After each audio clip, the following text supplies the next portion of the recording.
Tell me. Hi, good evening everyone. Welcome back to my channel. तो आज ब्लॉगटा हूँ actually Tuesday evening आम ए packing करुचु आईटा trolley आमर बाहरी सारी कबोर्ड रु तो कुआड़े जाऊँ आम गेस करंतु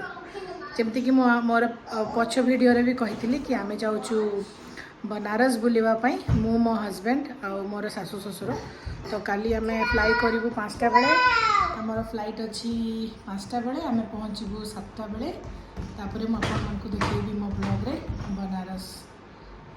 तो चलतु ताले पैकिंग स्टार्ट करवा निवराज एवं स्कूल आस जाइए से कर डिनर आउ ट्रॉली उपरे चढ़ी कर डांस चलतु पैकिंग स्टार्ट करवा तो राति हो आसी 11:30 पैकिंग हमर हो सारी यहाँ हूँ मोर ट्रॉली मोर और निवराज ट्रॉली जोटा कि पैकिंग होती तो यहाँ हूँ my darling husband Pradeep Jena Nivraj Jena dinner कर सारी से रोसईवाई जी मैं तो पर्यटन डिनर करेनि मुझे डिनर करी प्रदीप मो बन छतु भजा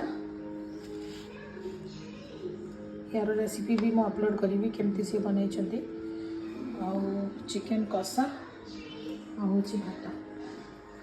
तो चलते डिनर करवा देखा हम काली जिते आम बाहर एयरपोर्ट पाई till then bye bye tata good night आपण मैंने जदि मो चैनल नुआ करके ताले प्लीज़ लाइक शेयर और सब्सक्राइब करदे तो प्लीज़ लाइक शेयर और सब्सक्राइब कर दिंतु आपण फ्रेंड्स और रिलेटिव्स मान सहित भी शेयर करूँ आउ जो मशरूम जो बनाई आप देख पाते जो मशरूम तैयारी यार रेसिपी मु शेयर करी केमती तार प्रोसेस कौन है एक्जाक्टली तार कंप्लीट वीडियो प्रदीप बनई प्रदीप ही रेकर्डिंग कर तो मुझे एडिटिंग करके भलसे अपलोड करी till then tata bye bye तो काली देखा एयरपोर्ट रे bye bye tata good night.